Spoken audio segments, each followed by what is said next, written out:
Jadi kalau asesmen awal itu maksudnya begini, pada saat awal pembelajaran kelas dimulai itu kita melakukan pengamatan, observasi kelas, melihat sudah sejauh mana peserta didik paham untuk menentukan asesmen awal itu apa? Asesmen awal itu nanti dipakai untuk apa? Mengukur kemampuan peserta didik. Sudah sejauh mana pemahaman peserta didik terhadap apa yang akan kita sampaikan, benar ya? Nah, kalau misalnya setiap hari dilakukan asesmen awal boleh, ya. Tapi kira-kira mampu tidak? Nah, kalau di kami asesmen awal itu pada saat mau mulai materi baru, jadi diobservasi, sifatnya diobservasi untuk menentukan anak ini pemahamannya sudah sampai mana, si yang sana pemahamannya sudah sampai mana. Contoh misalnya begini, di Al-Islam dan Aisyah, anak misalnya sudah belajarnya anak dapat menghafal surat Al-Fatihah, doa sebelum belajar, gitu ya, kebiasaan doa sebelum belajar. Itu kan kita observasi dulu, anak ini sudah hafal belum surat Al-Fatihahnya. Misalnya yang satu mau sudah hafal sampai artinya, karena dia lulusan dari kelompok A misalnya ya. Terus misalnya ada yang si B sudah hafal tetapi masih belum semuanya. Kemudian ada lagi satu kelompok yang mau mengikuti guru mengucapkan doa tetapi belum hafal. Ada lagi satu kelompok misalnya yang sama sekali nggak mau mengikuti apa kata guru, yang dia aja gitu. Jadi kita sudah teman-temannya sudah bego berdoa, tapi ada temannya yang bilang. Jadi asesmen awal itu sebenarnya untuk mengelompokkan itu seperti itu. Nah, nanti kita lihat, kita melakukan pendekatan sesuai dengan kemampuan anak-anak itu tadi, kemampuan awalnya anak itu tadi di fase itu. Contoh kalau misalnya nilai agama dan budaya pekerti, saya ambil di dalam pembelajarannya, anak mempercayai ada yang Maha Esa melalui ciptaannya. Anak mampu menyebutkan Allah sebagai Tuhannya, Islam adalah agamanya, dan yang sedang jadi ada asesmen awalnya dari situ. Jadi kan misalnya tujuan pembelajaran itu nggak setiap hari ganti, benar ya? Nah, tujuan pembelajaran itu bisa satu tujuan pembelajaran kita berikan selama 1 minggu, benar ya? Jadi pada saat materi TP ini ya baru itulah dilakukan asesmen awal.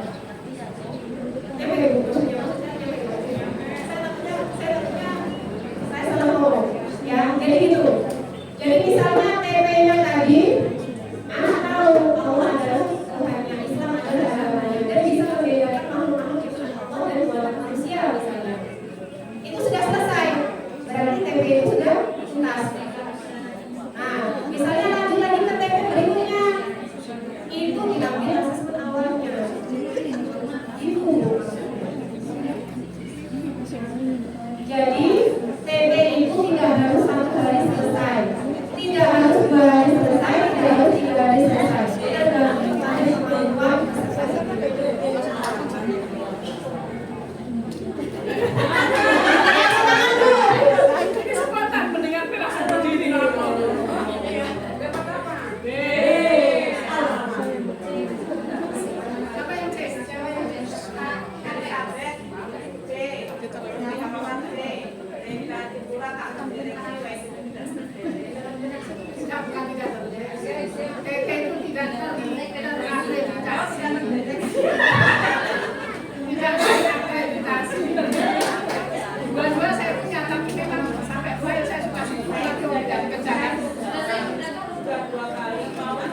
Aisyah sendiri, saya juga bingung PP-nya Bu. Mungkin nanti ibu-ibu urus I13 boleh kita minta filenya atau mungkin CP-nya dari Alislam dan Aisyah itu bagaimana? Karena yang kita menggunakan yang dulu yang kayak IKD itu kan memang sudah beda. Masih tetap pakai itu atau ada CP yang terbaru nanti mohon diinformasikan lagi isinya juga. Alislam dan keaisyaan. Kemudian yang kedua nilai agama dan budi pekerti. Nilai agama dan budi pekerti. Kemudian yang ketiga jati diri. Yang keempat panjang. Kalau dulu itu kita STEAM. Nah, ini dasar-dasar literasi matematika, sains, teknologi, rekayasa dan seni. Tadi kita sudah bahas Islam sama nilai agama dan budi pekerti. Kemudian contoh jati diri. Tujuan pembelajaran. Contoh, anak menggunakan metode untuk pembelajaran motorik kasar. Ini contoh kegiatannya seperti apa Bu? Anak menggunakan algoritma untuk pembelajaran motorik kasar. Itu sekarang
KCP sebelumnya belum tuntas. Ya, tapi ini sebenarnya harusnya pertanyaan untuk yang SD, SMP, SMA karena di TK hanya satu fase. Di kurikulum Merdeka, peserta didik wajib naik kelas. Di kurikulum Merdeka, peserta didik wajib naik kelas. Kalau TK ya naik SD.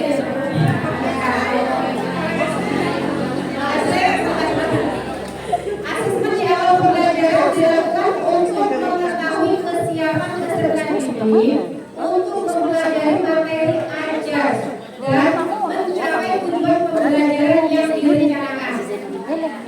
Ini yang saya sampaikan tadi di awal Ibu. Jadi kalau asesmen awal dilakukan pada saat materi baru masuk, pada saat TP-nya itu berubah.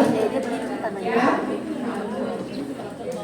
Tujuan dari pembelajaran terdiferensiasi adalah agar setiap anak dapat mencapai tujuan pembelajaran yang diharapkan.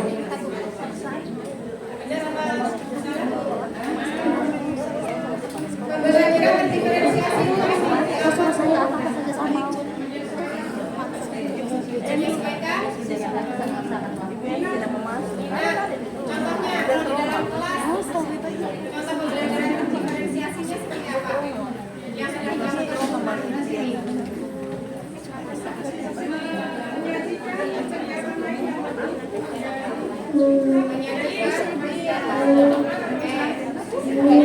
kegiatan main lebih dari satu atau yang berbeda-beda, yang bervariasi, maksudnya begitu ya. Jadi tujuan pembelajaran yang satu, tetapi metodenya, caranya untuk mencapai tujuan pembelajaran yang bervariasi. Jangan salah kaprah, mentang-mentang dibilang pembelajaran diferensiasi harus dilakukan kegiatan. Ya, maksudnya kalau pembelajaran diferensiasi tetap harus diawasi, tetap harus betul, harus dalam melakukan pembelajaran terdiferensiasi, pengelompokan peserta didik berdasarkan capaian atau hasil asesmen tidak mengarah pada terbentuknya proses penggunaan metode peserta didik di dalam kelompok yang pintar dan yang pintar sama yang pintar, yang kurang sama yang kurang. Benar apa salah?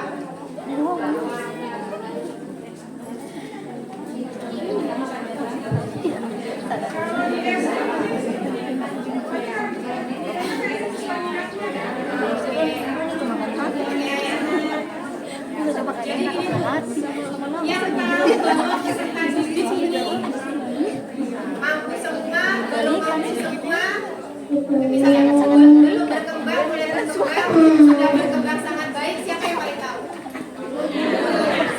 Apakah kemudian orang-orang yang melihat anak-anak ini duduk berdasarkan kelompoknya itu tahu? Enggak.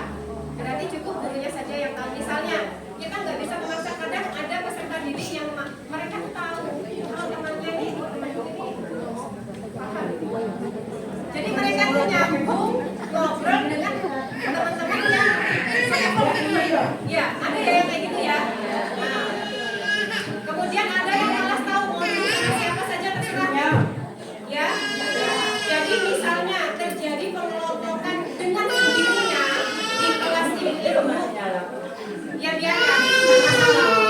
Tetapi yang tahu itu ibu-ibu saja, nggak usah sampai bocor ke wali murid misalnya. Ini anaknya yang duduk yang kelompoknya paling bagus yang ini lebih gitu. Ya. Anaknya siapa?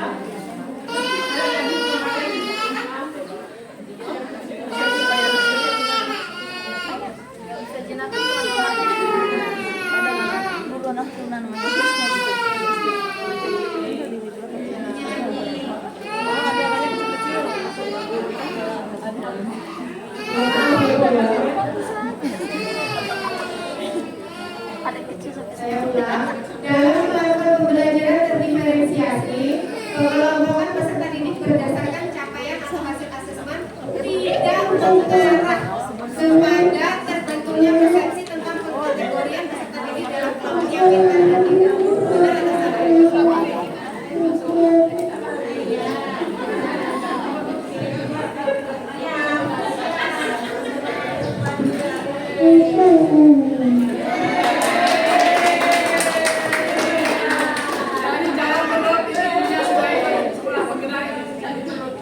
Ya,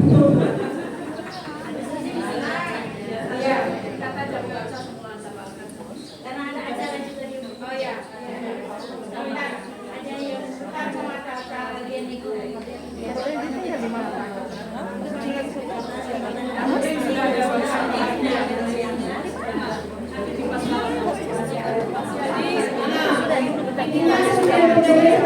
Setelah melakukan asesmen awal, kemudian disusun strategi pembelajarannya, kemudian dibuat modul ajarnya disesuaikan dengan kesiapan peserta didik, dengan bakat dan minat dari peserta didik. Nah, setelah itu nanti asesmennya tadi yang termasuk tadi disesuaikan dari asesmen awalnya.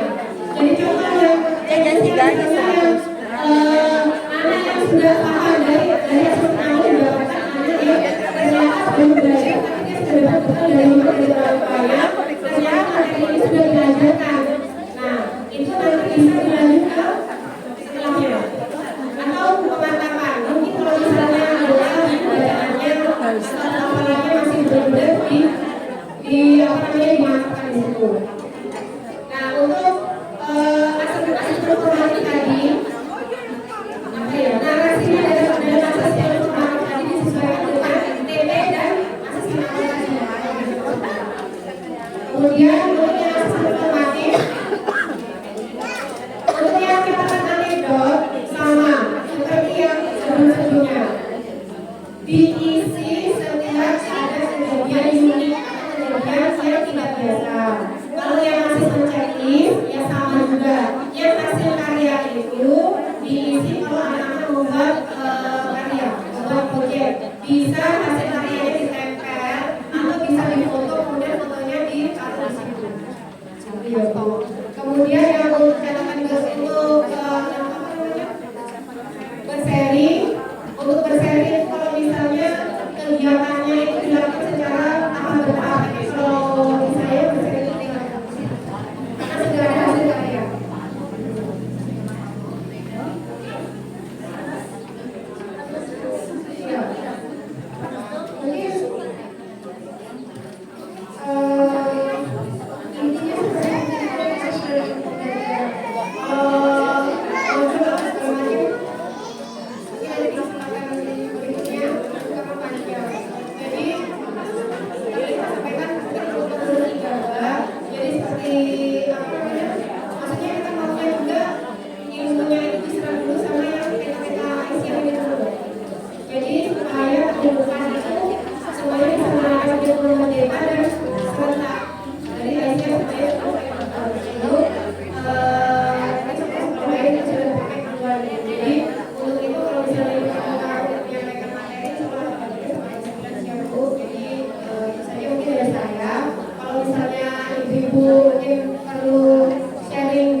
Assalamualaikum warahmatullahi